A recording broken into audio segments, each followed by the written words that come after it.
Talking to Death is released every Friday and brought to you absolutely free. But if you want ad-free listening and exclusive bonuses, subscribe to Tenderfoot Plus at tenderfootplus.com or on Apple Podcasts. Talking to Death is a production of TenderfootTV and iHeart Podcasts. Listener discretion is advised. Welcome back to Talking to Death. I'm Dylan Harrington, producer of the show. On today's episode, we are continuing our conversations from CrimeCon. And today's guest, if you're a fan of true crime or you're a fan of crime TV, you'll know the name Chris Hansen. Chris Hansen is an investigative journalist, most well known for his hit show To Catch a Predator. I grew up with it. I know Payne and Mike did. I'm sure a lot of you did as well.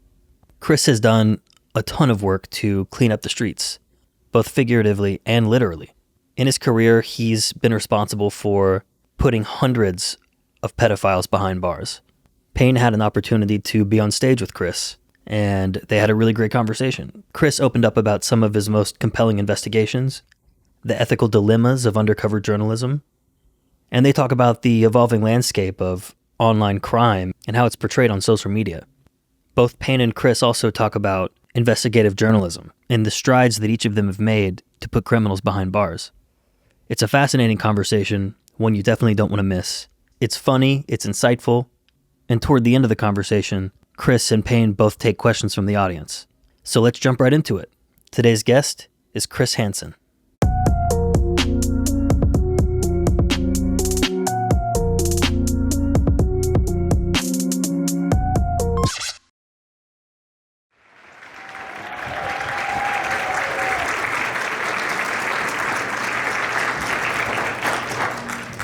Have a seat, Chris. I'm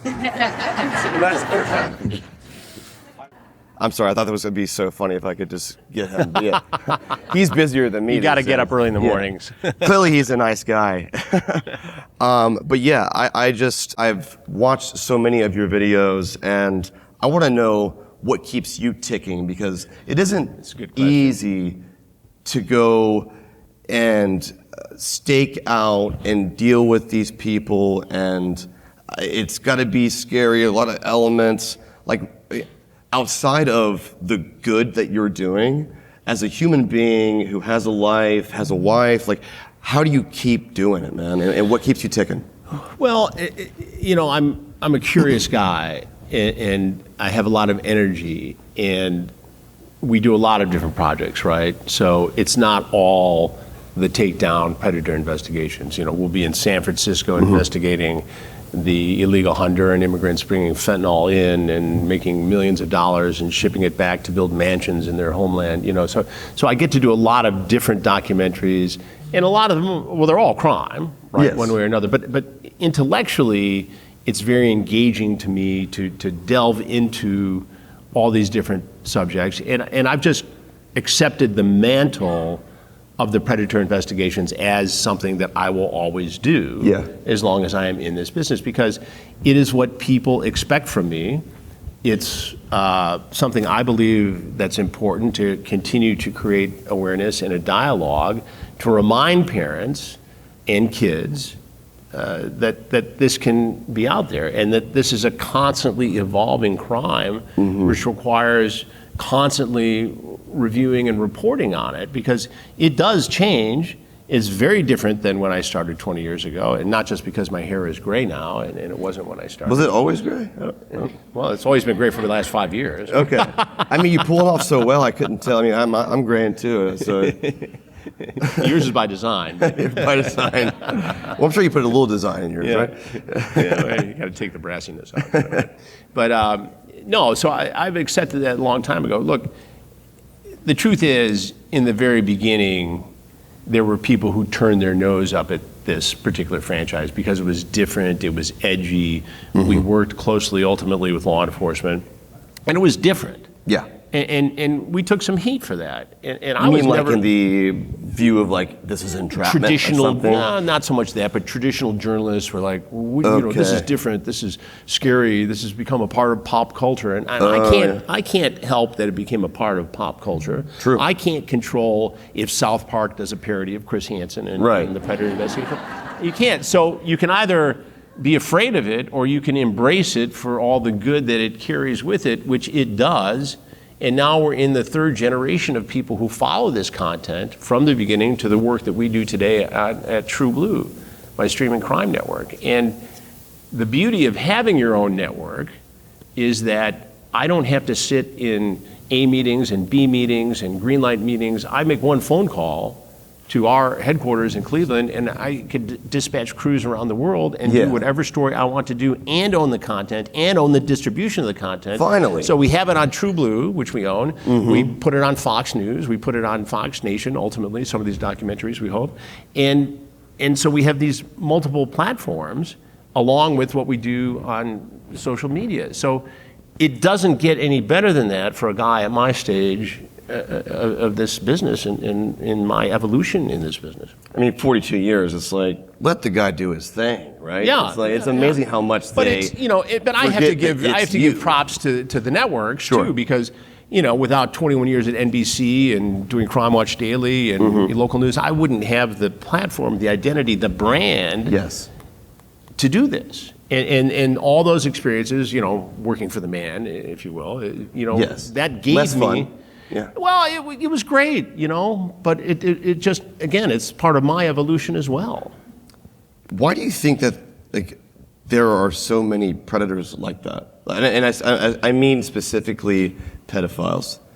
And in 42 years, you seem to think that maybe it's even gotten worse in some way. And so, from a psychological standpoint, just from what you've seen, and half these people look kind of normal when you just see them on the surface, right? Yeah. So what's your take on that? My take is it's the availability, right?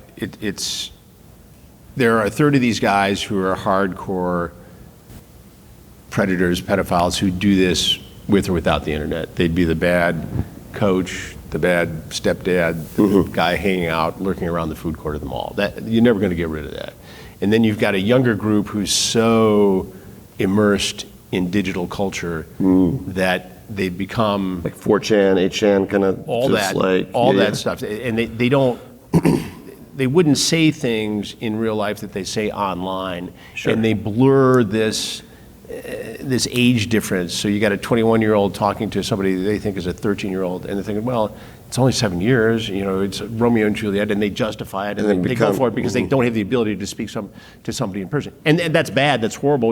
I don't think there's a big difference in terms of criminal impact between a 21-year-old and a 61-year-old. It's the same crime. Yes. You're an adult, but you can understand it better. Then there's this guy in between, this third category, the doctor we caught, 61-year-old guy, well off, drives his Range Rover over to have sex with a teenage girl after communicating with her while he sees 18 patients in his practice. We saw that. Wow. And the guy gets caught, and he ultimately sat down to do a long interview with me. It's on True Blue now. But what do you say? He said he had a sickness, he was addicted to porn, he really didn't care that the girl was underage, he was just looking for any kind of sex he could find, and he found this girl. Now, I'm sure he's shaded this. That sounds like he's glossing it over. He's glossing it over for sure, but he also did not have any evidence of child porn or any previous arrests of doing this. He admitted to online prostitution and engaging in call girl services, but there was no evidence that he had gone underage before. And so a judge took that into consideration when he sentenced him to probation, and he had already in registration as a sex offender, and he'd already lost his practice, and had serious problems with his family, as you would expect. But there's a guy who can probably, with treatment, not only not reoffend, but go out and tell other people on the verge of offending, don't do this. Yeah. And I know that we have been a deterrent with these investigations. In what way do you I think see it? guys are afraid. Guys have become aware of their own, weaknesses and their own flaws. And I get letters from the podcast listeners all the time from guys who say, look, I'm inclined to be sexually attracted to minors. I know that's wrong. I don't act on it. I go to therapy every week. My partner knows this and is supportive, and I know I'm not going to offend. But what are your thoughts when you read that? What do you think? It's It's a little creepy. Sure. To be honest with you. I think it's brave on their part to do it. Sure. They always do it, you know. He said, I know you can find out. Well, if I thought about killing somebody and I didn't, it's Yeah. like, okay, well, let's not kill that person, right? Right. And maybe we can. Right, exactly.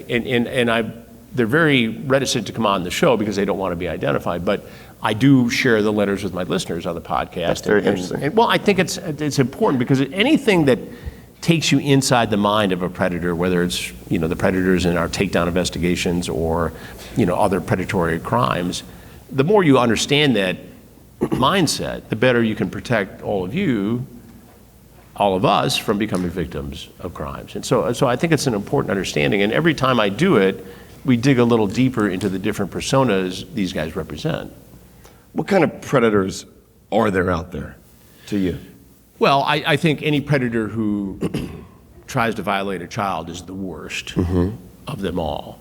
But in our sextortion investigation, we talked about this on Friday at our session, and we've got a big documentary going out about this. We've got guys in Nigeria who are con artists who pose as teenage girls. They have pretty pictures.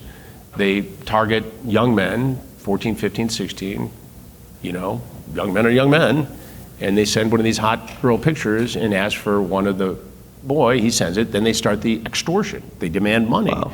And they get caught up in this, and these kids sadly don't see a way out, and in many cases, sadly, they commit suicide. Wow. And I've sat over the last year with 4 different sets of parents, Northern Michigan, California, South Carolina, Ohio, who lost a good kid, athlete, good grades, getting ready to go off to college, to suicide because they couldn't see their way out of this short-term situation. And it's as if a guy in Nigeria came all the way into Marquette, Michigan, came through an unlocked door at a nice family house and killed this kid. That's what this is. Yeah. But because it's so far away, they don't often get prosecuted. In this case, for the first time I'm aware of, they were able to go over there, find 3 guys, bring them back to the United States, and they pleaded guilty, and they're in prison right now. So, Wow. I mean, good job, man. But This guy. it all comes down to, you know, if you ask any one of those parents, and it's heartbreaking, Payne, to sit in the home with these parents where their son, who's just like one of my sons, right, just made a mistake and got caught up in this. And it's because these guys preyed upon them and knew how to push the buttons. And this poor mother and father have to deal with this and do this interview down the hall from the room where it happened. And I looked at these parents, I said, God, I got to tell you, I'm a tough guy, but I don't know that I could survive this the way you survived it. Wow. And it really, I mean, it's from parent to parent. Suddenly you're not the journalist so much as you are as a fellow parent. You know, and Have John you started Walsh will thinking tell you about that. Like, I always like your do. own kids. Yeah. Like, has that changed your viewpoint? I think it's given me a greater understanding. And what is that? And what is, because you understand that kids can screw up. And you understand that you have to tell them that you know they're going to mess up. And first and foremost, you need to come to me and let's work on this together. If any of these kids, these 4 kids that we profile, had come to their dad and say, hey, look, I'm embarrassed to tell you this, but I sent some pictures of my junk, and I'm worried grandma's going to see them because they're going to send them out. Yeah. You know, you knucklehead, don't do it again. You Unsend one. Yeah. Save the text, give them to the local sheriff's department or local police department, and don't give them any more money. Just stop talking to them. And in 2 weeks, this whole thing is over. Sure. We're going to tease you about it at Thanksgiving dinner when you're 30. Yeah, like, because you did something stupid. Dad, I know, don't bring it up and again. It's a non-event, but in the moment of a underdeveloped adolescent's brain, they don't get that. And so we see these parents, and like you can see your son or something in this scenario. They're all good kids. They're Right. handsome kids. They look like one of my kids. Yeah. And it impacts the way you tell the story. And if you can put that emotion along with the intellectual integrity into it, you can get people's attention. And if you save one kid, you win, right? Yeah. If you save 1,000 kids, you change the world. So what do you tell to parents like that? You got to have the discussion. The same thing I tell them when it comes to online safety. When your son or daughter first goes on the internet, you have to have an age-appropriate conversation about the potential dangers. And it starts very simply with, look, there are grown-ups out there who like to trick kids. Yep. Kids don't like to be tricked.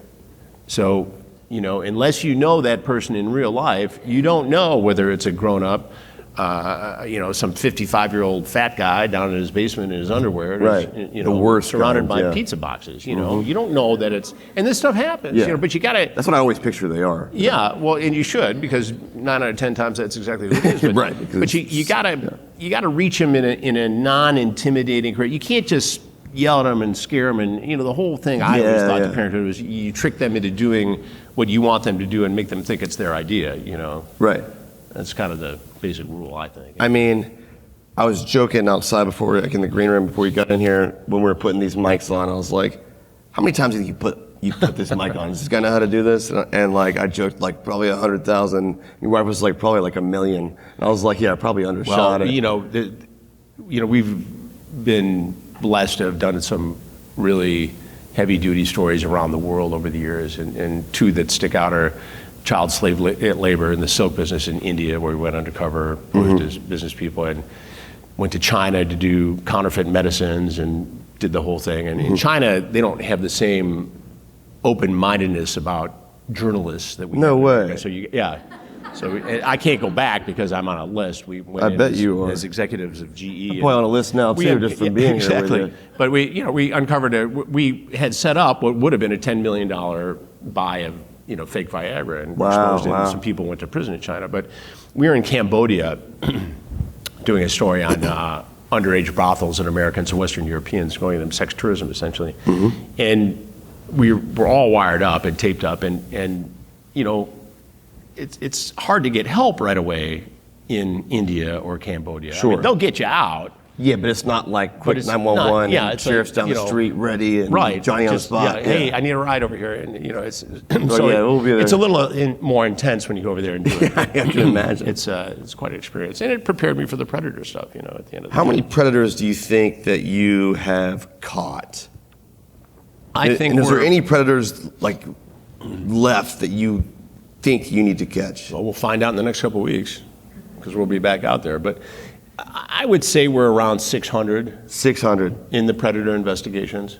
And, the way we do it, and because we've evolved to continue to collaborate with law enforcement to make sure these cases are very well prosecutable, and we've got to be at a 95% success rate prosecution-wise. Do you think that you are the best predator catcher? I think so. I do too.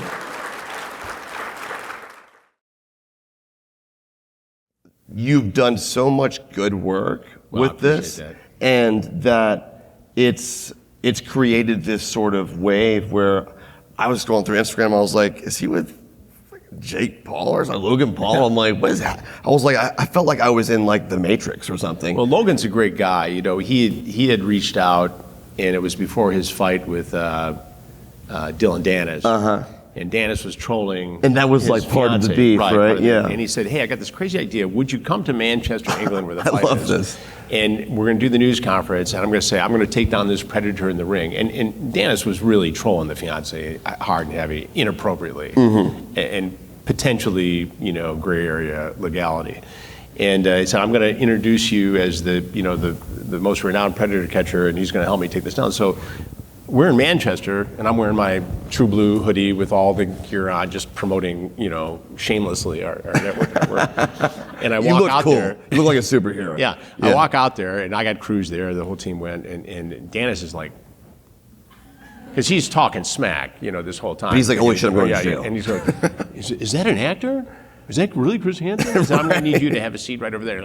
You slack-jawed. And his team was ultimately cool with me, But they were kind of scared for a second. well, they were just stunned, and it was brilliant on Logan's part. I mean, look, the Paul brothers are like you. They understand. They're like me. Because they understand this world, this media, in a good way. Sure, I mean, yeah, you yeah. get it. You get it at a level much higher than a lot of your peers. Yeah, no, I mean, and they get it they too. kill that. Yeah, they're great at that. Yeah. I would like to know, as an investigative journalist, you know, so much has changed in the true crime space since you first started. I think that you're one of the originators of, like you were even saying, like when you first came out, you were getting pushed back like this isn't traditional news, and you know, you kind of ruffled the feathers, breaking the mold, and now that's like you kept doing that, and you helped normalize that. And you know, I look at that in the grand scheme of things. You go back to you, and then to podcasting, and there's just been iterations of this. You know, when I first made Up and Vanished, you know, I got shit for being the guy who shouldn't be doing this, and now, like, what's your pedigree? Yeah, I'm like, I don't have like, one. why not me? Right, but now that's like a trope. It's like that's like a job. If you fail college, well, I could be a true crime podcaster, I guess. Right. And I'm like, wow, when did it get there? Yeah. But I want to know your thoughts on just the evolution of everything and where you think you should go next as someone who I think has laid the foundation and done it right. Well, I think that's a great question. And I think, you know, we'll continue, or we should continue to exploit, when I say exploit, I mean in a good way, the technology that is out there. Sure. And look, we're in an industry that is largely self-regulated, right? And so it's very important for us to hold high ethical standards in terms of what we do. And I also think it's critically important, and we always did this and continue to do it today in the predator investigations, to be painstakingly transparent about our methodology. And you mean to the viewer, the listener? The viewer and the listener need to know how you get the information. They need to know the process of your getting the information and how you distill it. And as long as you're painfully transparent about your methodology, you can never get yourself into trouble. You have, and then you also have this organic connection to your audience that creates great loyalty and great demand for the quality product. And what makes me nervous about some of these vigilante predators out there today, and I get asked about this all the time, and I go on shows to talk about it. You know, you got somebody who finds a bad guy, and they catch them, you know, having lunch with a teenage girl who's underage, and they're in a prominent position in Hollywood, and instead of creating the situation that would lead to an effective prosecution of potentially a bad guy, they're out there shooting with smoke cannons and doing goofy stuff and committing crimes themselves for which they could be prosecuted, and any chance of getting evidence on this bad guy is out the window. There's no chance of getting a warrant for his computer or his phone to see if he's done this before, to get the transcripts. They're out there to create clicks and clout and create a dramatic situation. And it damages the credibility of other people who are doing it properly. And there's a lot of room in our society for citizen journalists, right? Sure. Many crimes have been crowdsourced and solved because of podcasts, right? Everybody should have a voice. And YouTube and other platforms have greatly democratized our media. It's changed the world. But you also have to remember that any jerk can get on and say whatever they want.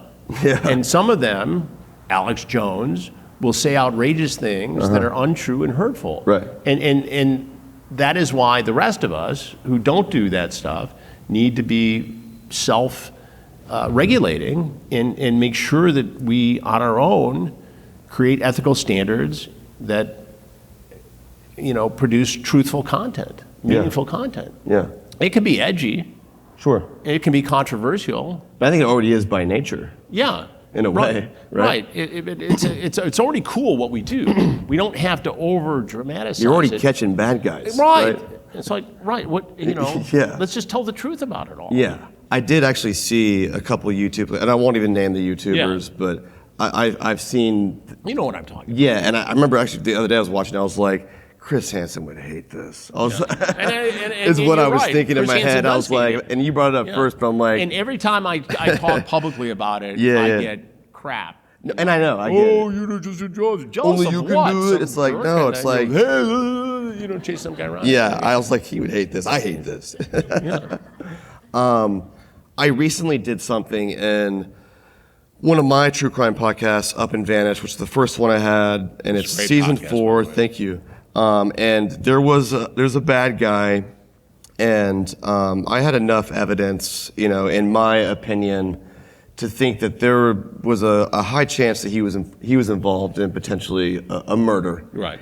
And he was hard to find, he was hard to track down, and I spent months trying to narrow down where he was, finally figured out where he was, and in order to do that, I had catfished him. I had created a fake Facebook account months prior, never thinking that it actually would work or come into play, but because I had made it so early on and I had this conversation kind of a little bit over time, I think he believed it to be real, even though he was a little bit dubious. And it happened in Alaska. The laws in Alaska are that it's a one-party state. Mm-hmm. And so I was able to legally record him, and it was in a public place. And I did something I've never done before, and I was, on the fence about, some of my team that's in here, we debated for 24 hours, like, do we do this? Do we do that? Do we just, tell him to go here and meet this fake person, and then Payne Lindsey shows up? And I was like, this isn't the Chris Hansen thing where, they've already committed the crime when they get to you, right? Right, exactly. When I show up, they're just going to say, fuck off. I don't want to so then talk what do to you do? Yeah. And I'm like, okay, what am I doing this for? Am I doing it to get that spicy soundbite? Am I doing it to get this podcast moment? Which is okay. Which is okay, but soundbite. What's the next step? Right. What if I pretend to be this guy? And I did. Mm-hmm. I pretended to be this fake person, and I didn't wear like a mustache or anything. But I tried to blend in with Alaska, snow gear. And we met this guy at a bar that we had staked out for hours, and he came into our trap. And sure enough, he talked for about 2 hours, and everything he said told everyone exactly who this person was. Yeah, and that is a totally legitimate method of investigative reporting, and I've done it. Mm-hmm. We've set up businesses to lure people in to get to the truth, with hidden cameras around. And, again, not really disguised, but, with a ball cap on and casual clothes. Not as long like as I outwardly. don't talk too much, I usually don't get made.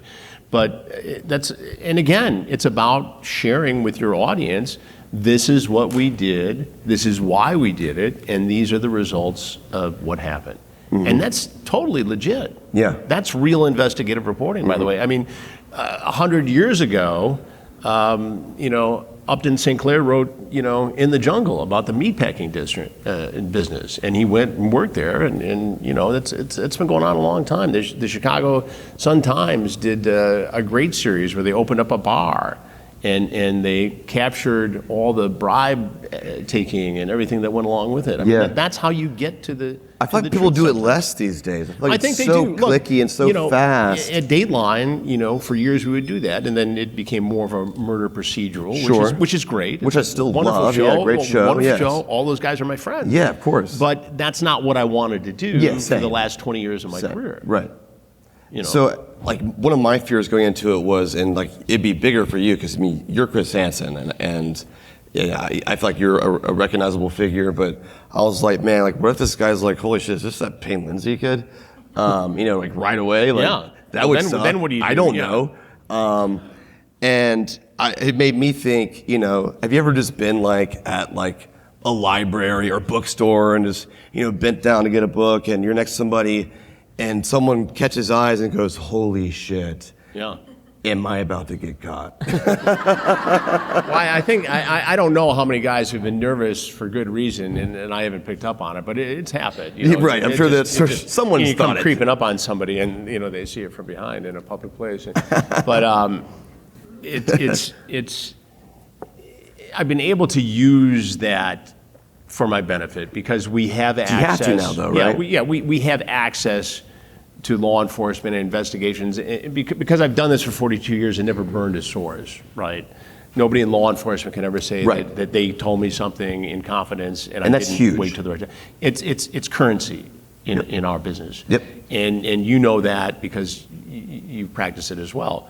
But you are your reputation professionally in this business, and it continues to pay off in a great way for me.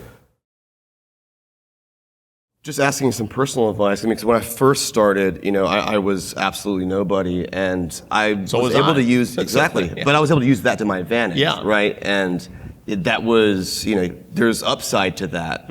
But once there is some sort of, people know you as some sort of figure, or it's more likely that someone could recognize you in some sort of way, you have to flip your method a little Right. bit. And so just advice from, in your career, what have you done, just so I can think about how I can apply it to my career as an Well, investigator? I think as you become more well-known, Yeah. you just have to shift your approach. Sure. I mean, the guy says, you're Chris Hansen, use that to your advantage. Right, yeah. You're Payne. I'm Chris Lindsey. fucking Hansen. Yeah. Motherfucking Hansen. Yeah. And, right. and you just have to, be quick on your feet and use it to your advantage. And again, the older you get in this business, the more experience you have, the less you are in an anxious rush to get it done. Sure, yeah. I got nothing but time. Yeah. If this takes 2 days, I'm done I got this. 2 days. Yeah, exactly, Right. yeah. It's not, oh my God, I got to get back by the 5 o'clock news, Yeah, which yeah. was once the case. Which also I think is a tough place It's to a tell different, good, strong it is. stories. I mean, again, I can't say it's the golden age because every age is the golden age, but I mean, I remember being this is the golden age. Bro. Yeah, Come on. exactly, and it is for me too. But I remember being a young reporter in Lansing, Michigan, and the largest walled prison in the world was Jackson Prison, and there was a riot on a Friday night, and young reporter out there covering it, and breathlessly coming to the set, and we got all this video, we're talking about it and everything else, and I was working weekends at the time, but just barely had graduated from Michigan State. Where were you working? TV 10 Action News. Nice. Yeah, NBC affiliate in Lansing, Michigan. And so we're literally sitting in the newsroom on a Sunday, Yeah. drinking coffee, smoking cigarettes. This is 1980. Back when you could do that back on when that planes and basically everything. everywhere, I guess. The worst health in the world was in the newsroom at the time. And the phone rings in the newsroom. No cell phones in those days. We didn't even have pagers. Phone goes, hey, TV 10 Action News, Chris Hansen. Goes, Mr. Hansen, yes. It was an inmate inside the prison 2 days after the riot who said, we've been given permission to have a news conference to air our grievances, head to Jackson Prison. All right.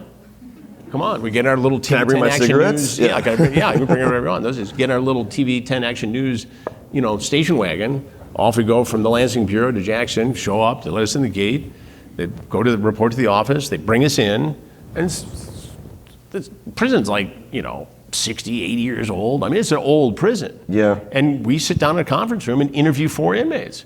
And they tell us a story. And I'm still shaking. I said, how the hell did this happen? Yeah, this went from smoking a cigarette, having a good time, to doing like nothing. the biggest and story now on it's- that day. And so it makes the network news. Yeah. We obviously make big news locally.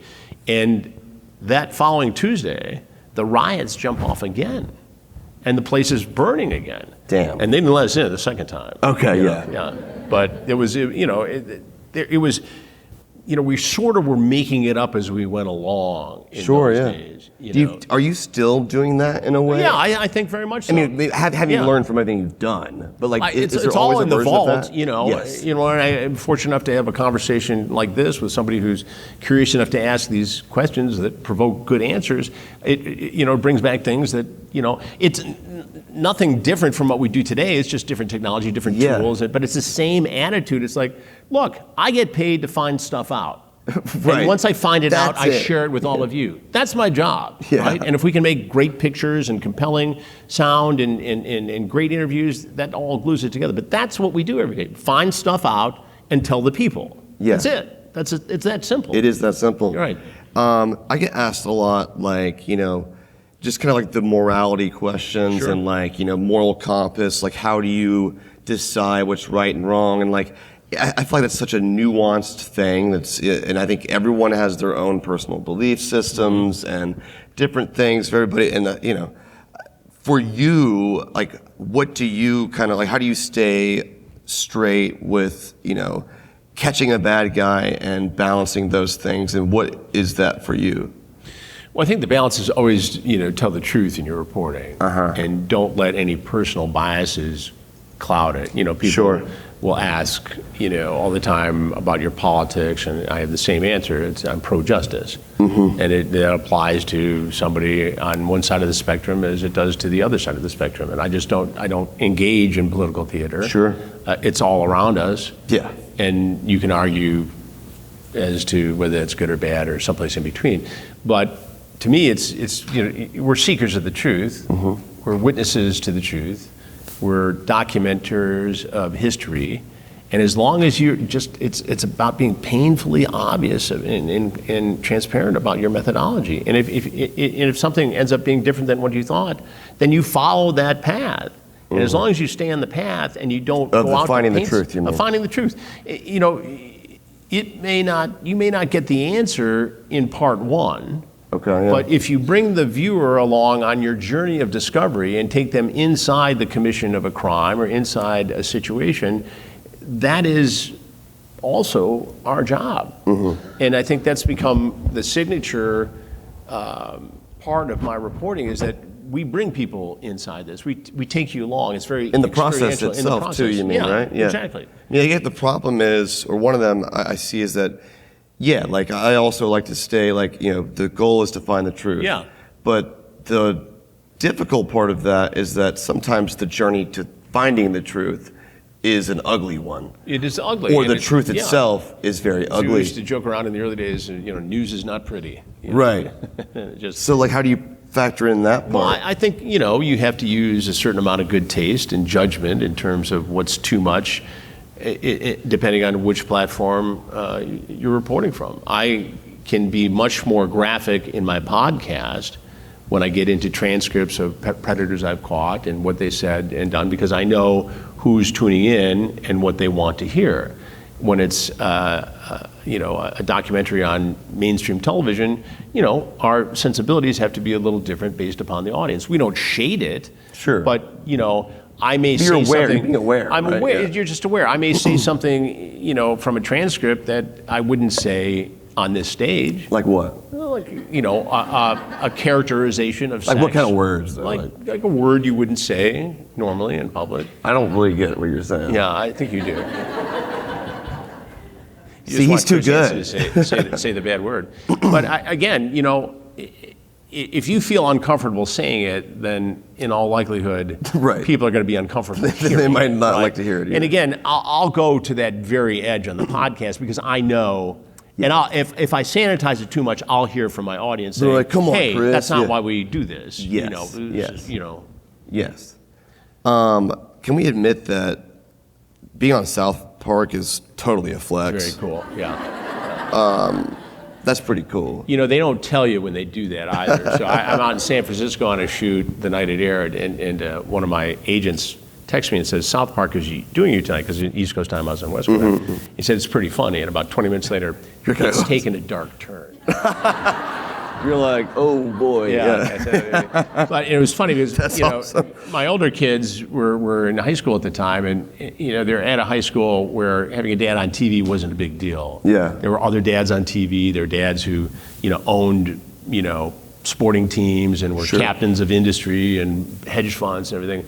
But when dude, your dad was on South Park last night happened, that was, I was at a whole level of, whole different That's, level of cool. next at level that point. shit. I like that a lot. It was right up there at the top. Do you ever think about your legacy? I do sometimes. Is that important to you? I think it is. I think anybody who's lived their life in the public eye for so many years, you want to leave a legacy beyond, the number of Emmys you've gotten or Edward R. Murrow. What is a legacy to you? Legacy to me is being remembered as somebody who worked hard to tell the truth and who made at least an incremental difference in the safety and goodness in society. If you leave this world, a little better off than when you got here through your reporting, through your storytelling, if you entertained, if you educated, if you, put some bad guys away, I'm fine with that. If that's the legacy, that's great. I'm happy with that. What's next for you?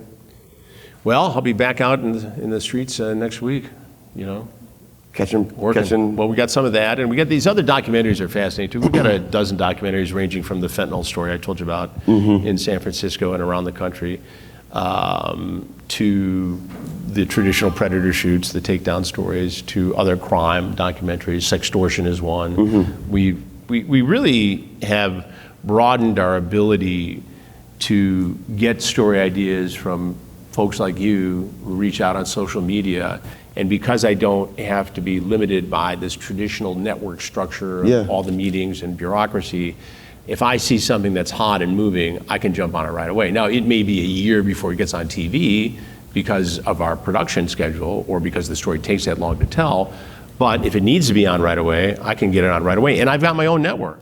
So you can basically you're saying if I saw something tonight, it can be on Monday. So you can kind of do what you want a little bit. So can I come on your show Absolutely. with you? I just want to be like in the back seat, like yeah, go get him, Chris. Like this is crazy, like yo, like what's up? We do need to collaborate on something. And no, it would be fun. You could throw me to the fire. I'm getting like 5 different ideas as we sit here on stage, but I mean that also. You could stay there and smoke your cigarette or whatever, or eat your sandwich and he's the put next me. Generation, you know. No, I would love to. And we'll do it. Throw me a bone. Listen, I'm already. The wheels are spinning right now. How we're going to collaborate, and I'll knock on a bad guy's door. I don't care. Yeah, we're going to put you to work. Yeah, exactly. Yeah.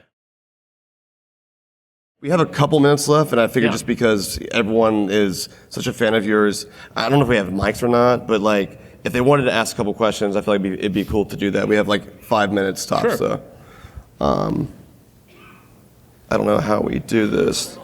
Hi. Hi. Hello. Hello. Hi, Ed. Oh, okay. It's me. There's actually Right a mic back here. there, but yeah. Chris, help him out. Wait, what? Hi. My name's Kathy, and it's nice to meet y'all. Nice to I meet have you. 0 chance of the meet and greet, so this is my chance.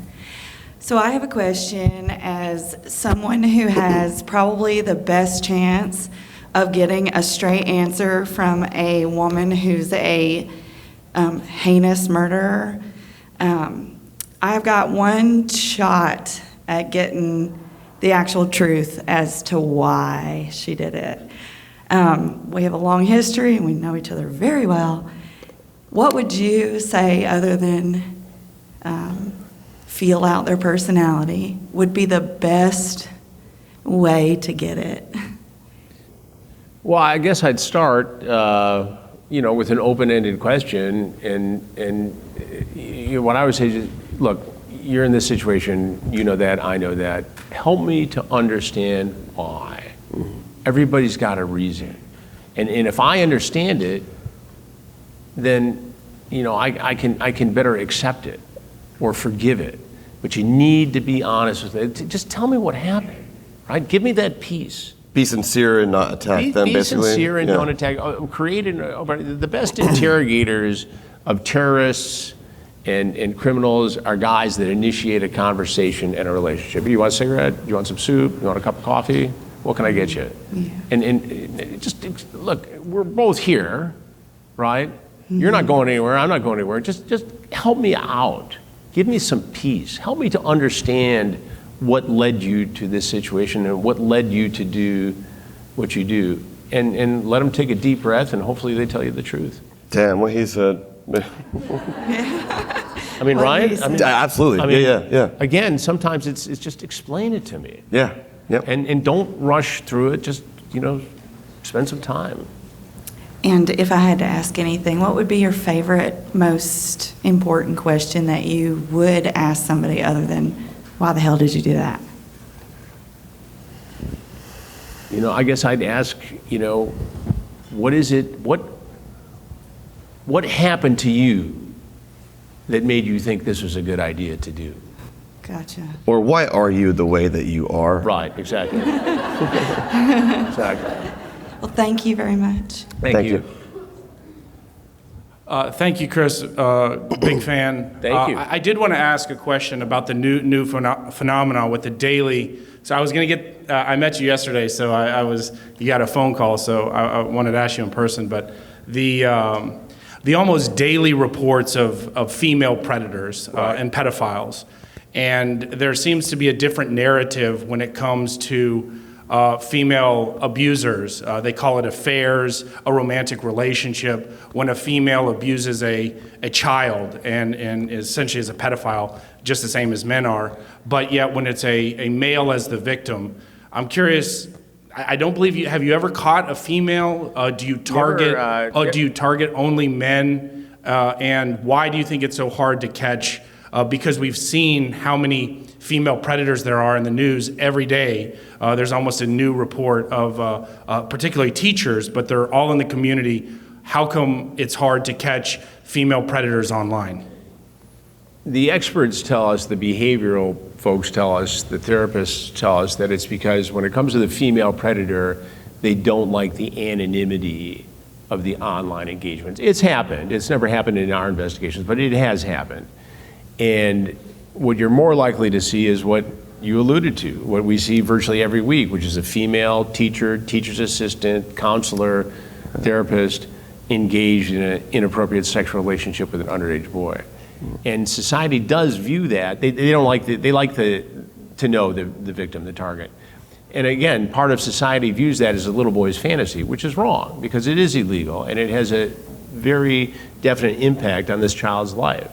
And why we see all these cases now, I have a couple of theories. One, I think in the criminal area, you often see what is being exploited on the porn sites. Every time we catch a predator, who's offended before, there's a very high likelihood that they've been associated with child porn. In some of these cases, there's for instance, a big rise in teacher schoolboy porn on these sites. There's a big hike in the amount of stepmom daughter porn and stepfather, which is crazy to think about, but it does. And I think that breeds some of this real life activity. And we see that in our stings. But the female predators like to know their victim, target their victim, and I think that's what we're seeing now. We've commissioned a documentary on it because it is such a huge issue. So there'll be more on that soon. Awesome, thank you very much.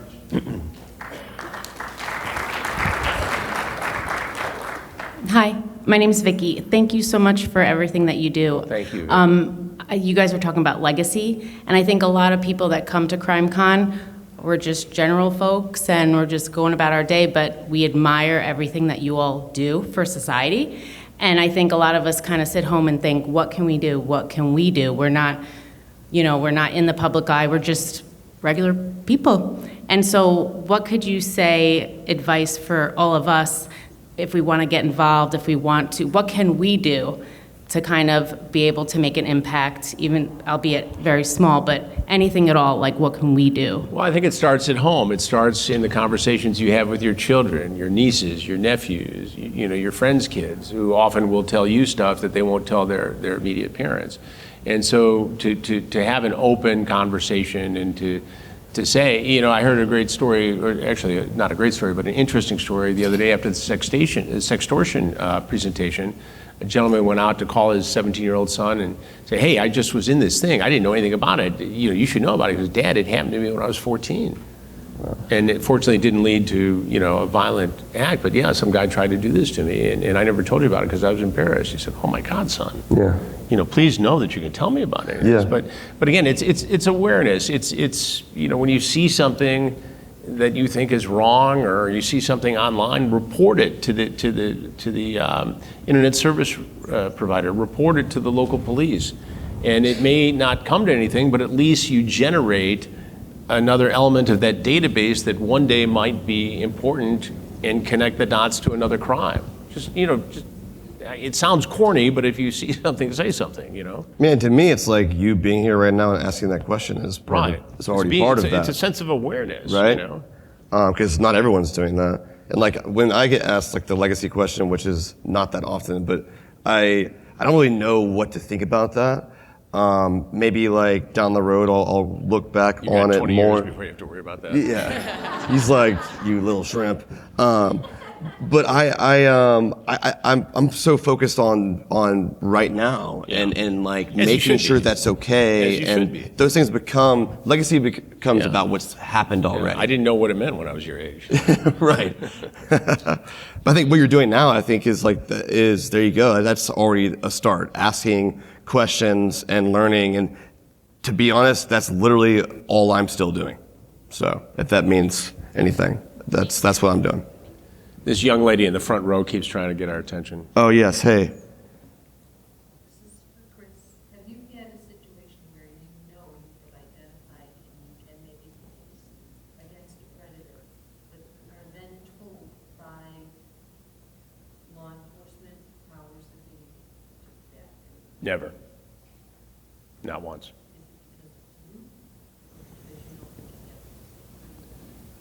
It may have happened at some point. I certainly can't speak. Like if it was someone's industry-wide. friend or something, but Somebody's friend, or but not some or big conspiracy that we're yeah. protecting pedophiles. Yeah, right? I mean, you know, I I'm talking about a teenage kid. Yeah. The investigation, I mean, he confessed to murder, and the investigation never went forward, and a lot of it seems to be because his parents had been hurt enough by other things in their lives, and the powers that be said, let it go. Yeah. He's young enough, probably totally got scared off. We're watching him, leave him alone. Yeah, I mean, I've heard of scenarios like that. I know the one you're talking about, but I don't have firsthand knowledge of that. I'm looking into a couple of situations. Never happened to me, no. Yes, ma'am. Sorry, I know we gotta go, so real quick, thank you both for everything y'all have done. I'm like fangirling right now, oh my God. But, so knowing what we know about sex crimes being the worst thing that could happen to a child, and then the psychological effects, suicide rates, et cetera, the laws, a lot of the people that you do catch, especially if it's their first time that you're coming in and they didn't do the act, it's probation and the sex offender list. And we know just from all these documentaries, like 3 sex offenders were working at Nickelodeon, you know, and so it's just like, with all of them being around us at all times and just living on the streets, I'm just wondering what the evolution of the law, if you've seen it over your years doing this, the law is cracking down harder. I think it's frustrating, and why the vigilantes kind of step in is because most of them get little to no time, probation, and then sex offender list. Sarah, I'm just curious if there's getting any better with the laws state to state. It does vary from state to state, and I know that, you know, one guy can do the same thing in Polk County, Florida, and go away for 2 years and can do it someplace else and get, as you said, probation and registration as a sex offender.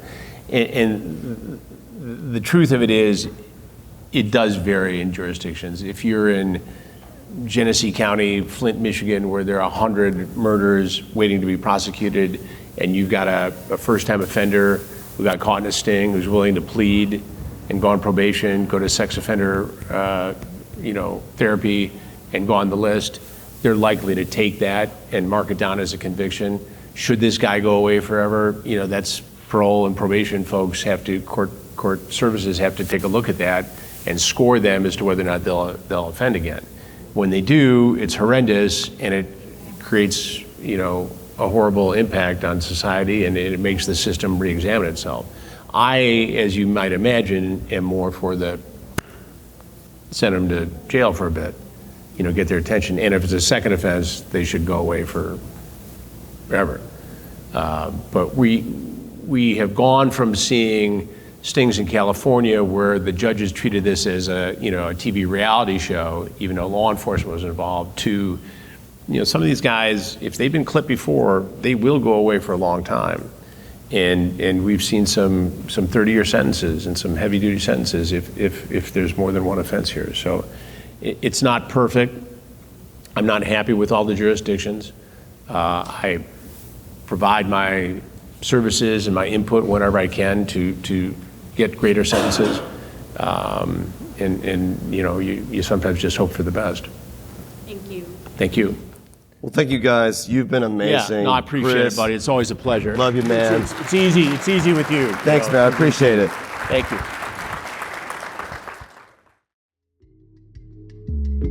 Talking to Death is a production of TenderfootTV and iHeart Podcasts, created and hosted by Payne Lindsey. For TenderfootTV, executive producers are Payne Lindsey and Donald Albright. Co-executive producer is Mike Rooney. For iHeart Podcasts, executive producers are Matt Frederick and Alex Williams, with original music by Makeup and Vanity Set. Additional production by Mike Rooney, Dylan Harrington, Sean Nerney, Dayton Cole, and Gustav Wild for Cogito. Production support by Tracy Kaplan, Mara Davis, and Trevor Young. Mixing and mastering by Cooper Skinner and Dayton Cole. Our cover art was created by Rob Sheridan. Check out our website, talkingtodeathpodcast.com.